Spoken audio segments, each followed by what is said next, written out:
que tem como benefício trazer mais equilíbrio para a nossa energia. Então, ele vai ou acalmar ou trazer mais atividade para a gente. Pratyahara é o recolhimento dos sentidos. Então, a gente vê que antes de Pratyahara tem todas essas técnicas e eu preciso passar por um momento em que eu deixo o meu corpo confortável para eu fazer esse recolhimento.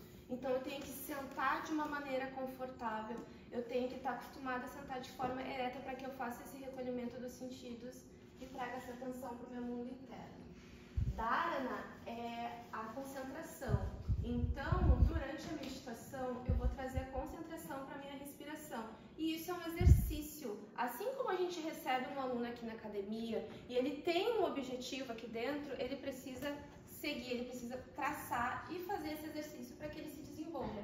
É a mesma coisa com a meditação. Eu não vou sentada para meditar e a primeira vez eu vou conseguir me concentrar. Isso é um exercício que leva tempo. Dhyana é literalmente meditação. Então, até eu chegar nesse estado meditativo, eu levo um tempo. Então, é bem importante a gente saber separar as coisas. E Samadhi é iluminação. É bem importante que a gente não tenha esse conceito de iluminação como uma coisa perfeita que eu atinjo e eu nunca mais vou passar por dificuldades, nunca mais vou ficar triste ou me aborrecer.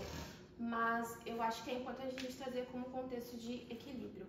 Então, eu não reajo tanto aos extremos, eu não fico nem tão triste, nem tão alegre e eufórico. Eu vivo a vida de forma equilibrada e constante. Agora, antes que eu passe a definição de cada um, eu queria entender o que vocês pensam sobre essa diferença entre ansiedade e estresse. Alguém arrisca? Acho que a primeira leva ao segundo. Eu acho que estresse é como se fosse um estado e ansiedade é mais uma emoção. Tu pode estar em estado de estresse porque tu está com ansiedade, mas nem sempre que tu está com ansiedade tu está em um estado de estresse. Não sei se faz sentido. Mais alguém? Então, primeiro trazendo as semelhanças, duas emoções básicas, nós já falamos, emoções naturais, e as duas, mesmo que a gente se sinta um pouquinho ruim quando passa com algo de ansiedade, estresse, elas servem como prevenção de ameaça, então elas vão ser um mecanismo de defesa do nosso corpo, elas são muito importantes. E elas podem ser patológicas ou não patológicas. Só vai ser considerado uma patologia quando essa emoção influencia na nossa rotina por um período de mínimo 6 meses. Antes disso, é considerada ainda algo mais aleatório, mais esporádico, então a gente precisa de um tempo mínimo de duração que vai impactando na nossa rotina para considerar elas uma patologia. Agora, as diferenças entre elas são que a ansiedade vai ser uma preocupação excessiva com o passado ou com o futuro. Então, ou eu vou estar muito nervosa porque amanhã eu tenho que fazer alguma coisa, ou eu vou estar me martirizando porque eu fiz alguma coisa no passado e eu não estou sabendo lidar com aquilo. E o estresse vai ser, ambos daí no caso vão ser a mesma coisa em relação ao que tu está sentindo, mas o estresse vai ser com demandas do presente. Então é algo que está acontecendo agora, um barulho, uma pessoa, então é algo que eu estou presenciando. Então a ansiedade é muito mais a ver com problemas internos, com crenças nossas, de achar que fez alguma coisa de errado e não conseguir concluir aquele processo na nossa cabeça, ou achar que não vai conseguir fazer alguma coisa, enquanto o estresse vai ser por problemas externos. Então a direção desse fluxo que é diferente. A ansiedade é daqui para cá, o estresse é de fora para dentro, tá? E só complementando já o que o João falou, elas podem coexistir sim. Então, considerando que elas são de tempos diferentes, uma se preocupa com o passado e futuro, a outra com o presente, nada impede que elas coexistam. Inclusive, elas possuem uma mesma reação química no nosso cérebro. Então, é muito comum que uma pessoa esteja ansiosa, então, questão de patologia, estou muito ansiosa com alguma coisa que vai acontecer, não consigo me mover para fazer alguma coisa sobre, não consigo me preparar porque eu estou muito ansiosa, então eu começo a ficar muito estressada porque eu não estou conseguindo fazer nada a respeito. Então elas coexistem sim. E como é que funciona essa mesma reação química? Nós temos a amígdala cerebral, ela é responsável pelo centro do medo. Então, a amígdala cerebral é a parte do nosso cérebro que identifica os perigos a partir dessas emoções básicas. E o córtex pré-frontal é o que faz com que a gente tome uma decisão coerente, racional. Quando nós estamos com a nossa emoção equilibrada, passa, por favor. Quando nós estamos com um funcionamento emocional equilibrado, essa conversação vai acontecendo de forma fluida. Então, a amígdala cerebral identifica um perigo, passa a informação para o córtex pré-frontal e ele decide. É um perigo mesmo? Sim, toma uma atitude. Não é um perigo? Vai devolver a mensagem para a amígdala cerebral, acalmando. Isso daí acontece quando nós estamos 100% com o nosso emocional funcionando de forma bem fluida. Agora, quando não está funcionando de forma fluida, quando nós estamos com um emocional desequilibrado, a amígdala cerebral vai identificar um perigo, vai passar a informação para o córtex pré-frontal e ou a mensagem não vai nem chegar no córtex pré-frontal ou ele não consegue retornar uma mensagem acalmando a parte da amígdala. Então, essa comunicação é abolida, a parte da amígdala continua nos deixando muito nervoso, então nós vamos sentindo alguns sintomas físicos, a gente perde a comunicação racional e vai tendo algumas atitudes mais impulsivas, que depois a gente até fica pensando, por que eu fiz aquilo? Por que eu falei aquilo? Mas é porque nós não estávamos conseguindo ter essa comunicação entre essas duas partes do nosso cérebro. E agora, quando a amígdala não consegue ter um retorno do córtex pré-frontal, ela precisa fazer alguma coisa. Então ela vai passar a informação de perigo para as glândulas suprarrenais, porque elas são as responsáveis por liberar os hormônios de adrenalina e cortisol, que são os hormônios que vão nos ajudar nesse momento de luta e fuga. Passando essas informações para a glândula suprarrenal, vai ser então produzido de forma demasiada esses hormônios e vai nos gerando alguns desconfortos físicos, sudorese, a gente vai ficando um pouquinho nervoso, com a mão gelada, vai tendo tontura, pode ter algum problema gastrointestinal também. Então tudo isso acontece porque a comunicação entre a amígdala e o córtex não consegue ser fluida. Basicamente é isso que acontece, tá? Então, a amígdala cerebral tenta passar a informação, não recebe de volta, precisa se preparar para alguma coisa, não consegue, então aqui ele tá bem desequilibradinho, tá? A partir dessa sobrecarga física que a gente tem, a gente vai ter problemas a longo prazo de saúde mental, como são os riscos de transtornos mentais, como a gente tem na ansiedade, síndrome do pânico e também na depressão, causando na gente uma desregulação emocional. Então a pessoa acaba ficando mais no pensamento dela, focada na ansiedade, na tristeza que ela está sentindo, e ela tem uma dificuldade de estar presente ali no que ela está fazendo e tranquila. E causando também essa dificuldade cognitiva. Então é aquela pessoa que está sempre no mundo da lua, o desempenho dela no trabalho não vai bem, ela não consegue se concentrar e também se estuda, não consegue estudar, não consegue se dedicar para o que ela tem que fazer. A longo prazo, se tornando emoções com uma questão patológica, também vamos gerar problemas físicos. Então, imagina, aquelas sensações ruins que a gente vai sentindo quando os hormônios são liberados de forma demasiada. A longo prazo, a nossa pressão arterial fica lá em cima, nosso sistema cardiovascular é comprometido também, porque imagina a cada semana, ou sei lá, mais de uma vez por semana, tu vai sentir o coração acelerado. Em algum momento isso vai interferir no nosso físico, né? E também distúrbios gastrointestinais. Com essa ansiedade, fazendo com que o nosso fluxo na parte do intestino não funcione de forma saudável, isso vai afetar a permeabilidade intestinal, então nós não conseguimos, o nosso intestino não consegue filtrar corretamente entre receber as bactérias benéficas, vai acabar passando alguma coisa que não deveria, e também prejudica a microbiota, então a gente não consegue absorver os nutrientes de uma forma correta. Até quem faz, não só quem faz dieta, mas até quem faz dieta, quando está em momentos de muito estresse, momentos de muita ansiedade, não vai conseguir ter um aproveitamento 100% daqueles alimentos que estão sendo ingeridos. Trazendo um pouquinho mais do pranayama e quais os efeitos que ele pode trazer para essa questão da ansiedade e do estresse, eu vou começar falando que o pranayama vem do sânscrito, que prana significa energia vital. Tem esse nome de prana, a partir da denominação da parte do yoga, mas também a gente pode ter como ki, que é a parte do reiki, que é a energia, ou chi, que é muito utilizado no Japão. Yama significa controle. Então, como eu já disse anteriormente, os pranayamas, eles têm como esse benefício trazer um equilíbrio energético pra gente, tanto de acalmar ou ativar a nossa energia.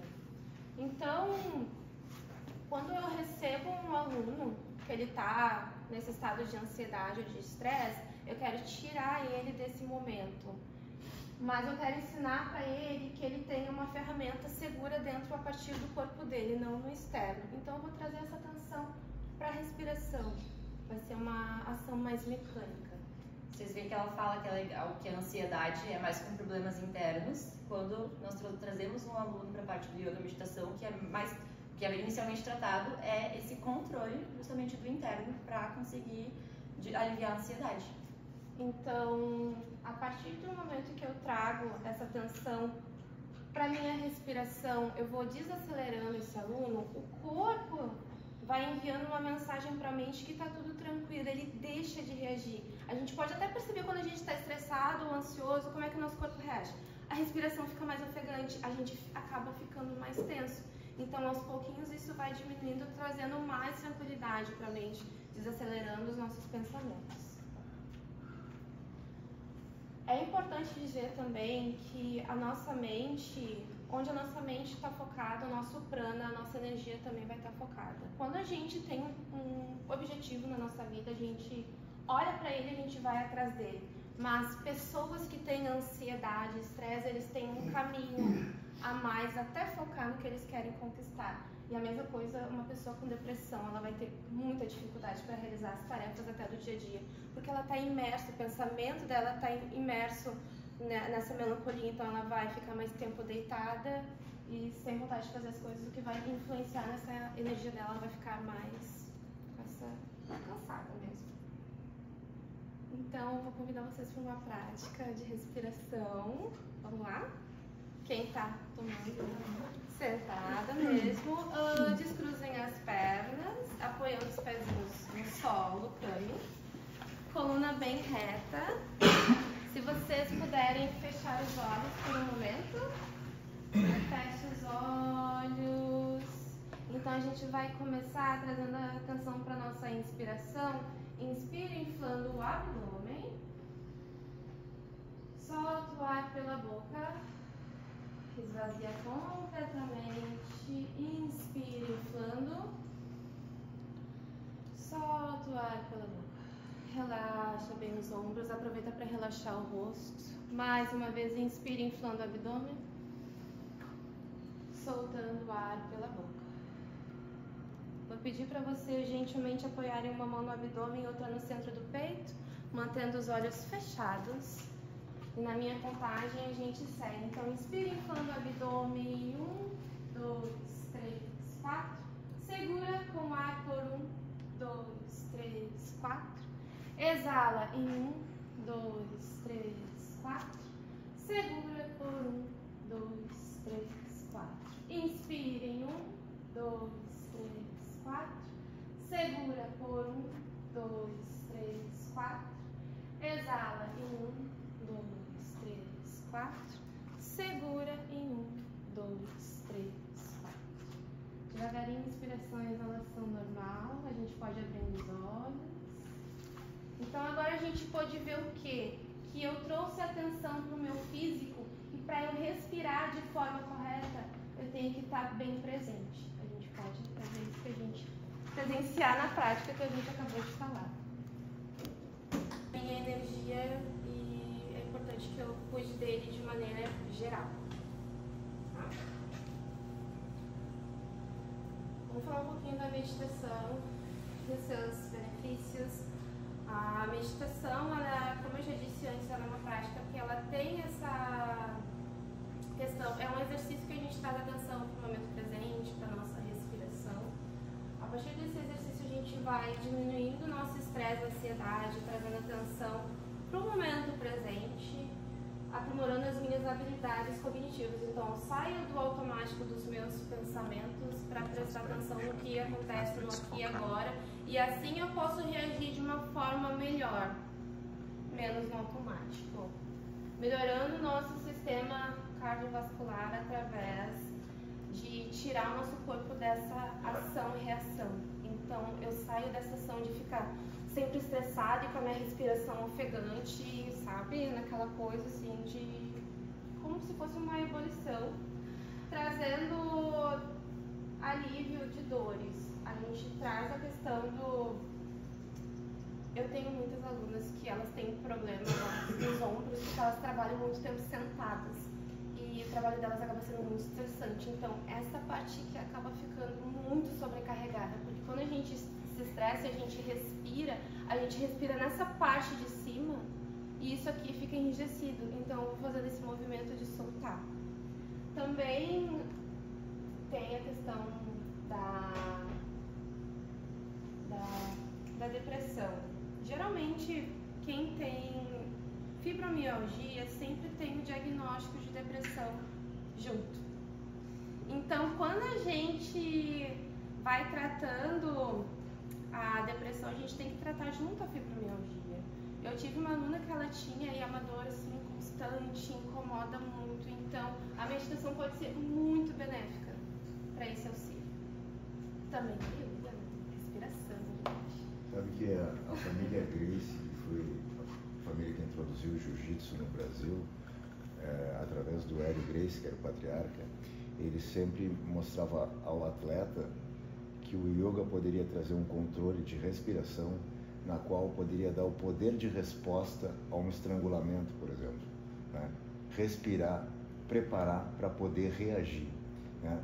No estado onde tu está entre a vida e a morte, tu, através da respiração, tu trazer o controle, tá?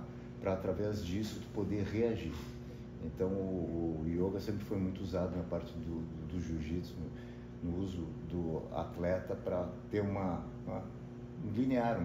preparação para reagir a um golpe, né? Então é muito importante a respiração.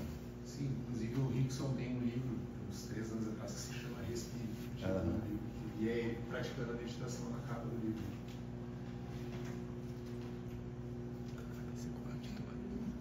Para sintetizar melhor todo o conteúdo que nós passamos, foi feita a escolha de um artigo que mostra os efeitos do yoga em comparativo com a caminhada para os efeitos, né, o aumento do nível de GABA no nosso corpo.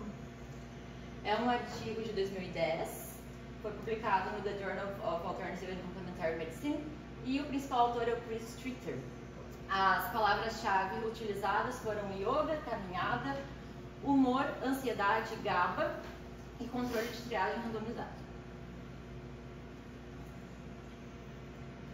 Então, o nosso artigo ele vai trazer que o yoga ele tem sido usado para reduzir os sintomas de ansiedade, de estresse, através do aumento do nível de GABA após a prática.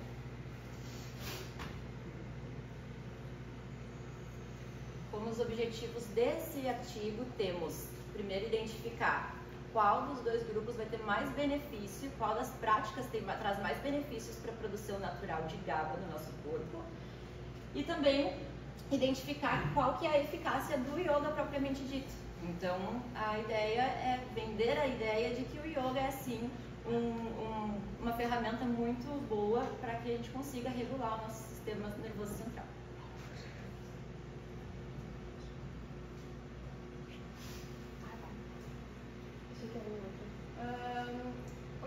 O artigo ele é um ensaio clínico randomizado. O que é um ensaio clínico randomizado? Ele foi dividido em 2 grupos, então esses grupos são testados para chegar em um resultado para ver qual prática que foi mais benéfica, que teve um impacto que teve um maior impacto. É isso. Significativo. Entendeu? Isso, significativo. Conseguiram entender? Então, foram 200 adultos avaliados e eles foram selecionados através de anúncios de internet, folhetos, jornais e tudo mais. E a partir dessa seleção foi marcada uma triagem na faculdade para que eles passassem pelo processo. Os instrumentos instrumentos utilizados nessa entrevista foi o DSM-4. A gente tem o DSM-5, que ele é um pouquinho mais atual, só para quem não sabe. O DSM ele é um manual de transtornos mentais, muito utilizado pela psiquiatria, psicólogos. Então, ele foi usado o DSM-4 porque eles utilizaram muito aquela questão dos transtornos do eixo 1. E os transtornos do eixo 1, eles são ansiedade, depressão, estresse. E foi isso que foi utilizado. E também foi utilizado o questionário de Steinlein e Fallback para avaliar o consumo de álcool.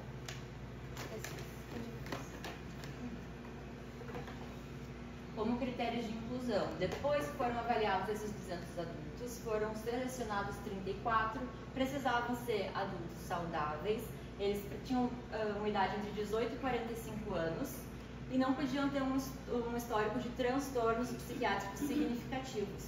Então, todos eles precisavam no máximo ter tido um caso de ansiedade, enfim, nada que fosse muito grave, e todos capazes de praticar algumas das duas atividades, então precisavam estar aptos fisicamente para isso.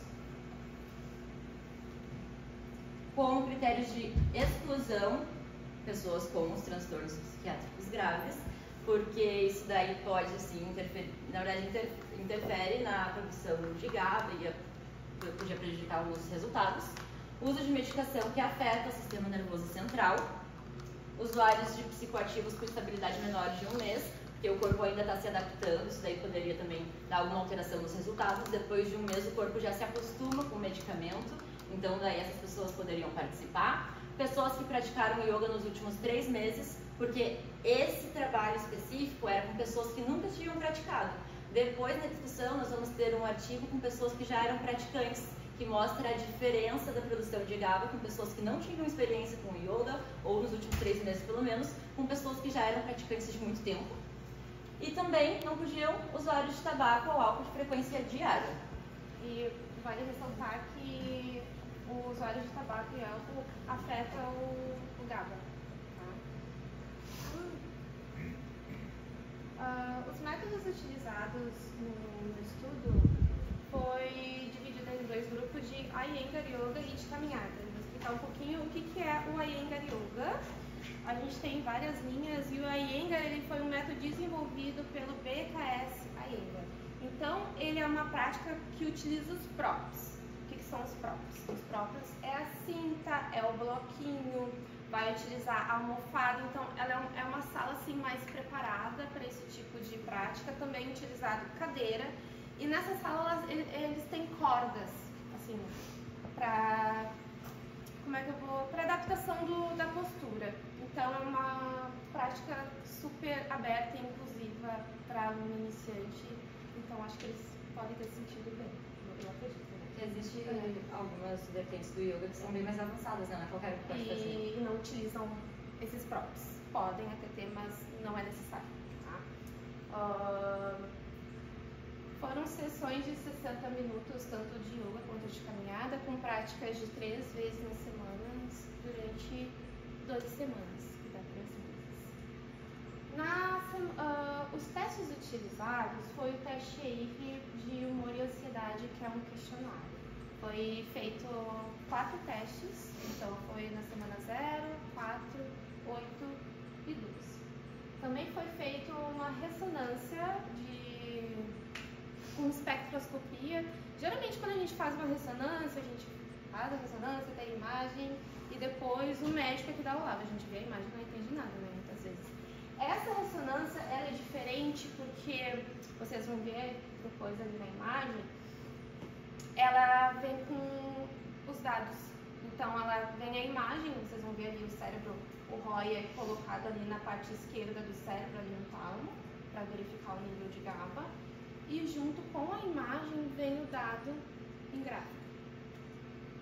Certo? E as varreduras que foram feitas, como é que funciona? Foi feita uma avaliação antes do início de qualquer prática, essa é a varredura ou Scan 1, como vocês vão ver mais pra frente. Depois a varredura 2, que é no final de toda a intervenção, porém antes da última sessão que eles realizaram. E depois o V3, varredura 3, vai ser no final de tudo. Então a V2 vai ser antes da última sessão e a V3 vai ser depois da última sessão. Para que a gente tenha um comparativo tanto a curto prazo, né, depois de uma sessão, quanto o efeito a longo prazo durante toda a intervenção. A gente trouxe, essa aqui é a tabela 1, tá? A gente deu uma resumida para vocês, uma tabela um pouquinho mais extensa, mas a gente trouxe as informações mais importantes. Então, o grupo de yoga contou com 19 participantes, média de 23 anos, 11 mulheres, então a gente pode dizer que tinha 8 homens e 12 pessoas solteiras.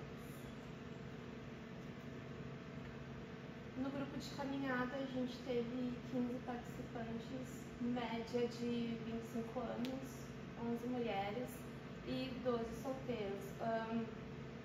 A única informação, uma diferença mais significante que teve foi a questão da altura, mas não foi uma diferença que teve impacto nos resultados do estudo. A tabela inteira, né, a gente está resumindo aqui porque nenhuma das informações era significante para o resultado final do estudo, considerando que a faixa etária estava ok, estava tudo certinho. A única que teve uma diferença foi a altura, como a Cá falou, mas a gente nem chegou a colocar porque depois, na parte da discussão, não foi algo que fez diferença também no resultado. Então, só mais para conhecer os participantes. Aqui a gente é a tabela 2, que é do teste EIF. Então, para chegar nesse resultado final, como eu disse antes, foram feitos 4 questionários e eles pegaram os resultados desses 4 questionários utilizando o método GE para chegar no resultado final, que é o que a gente tem aqui. Então, só para explicar para vocês, foi avaliado engajamento positivo, revitalização, tranquilidade, exaustão mental e ansiedade.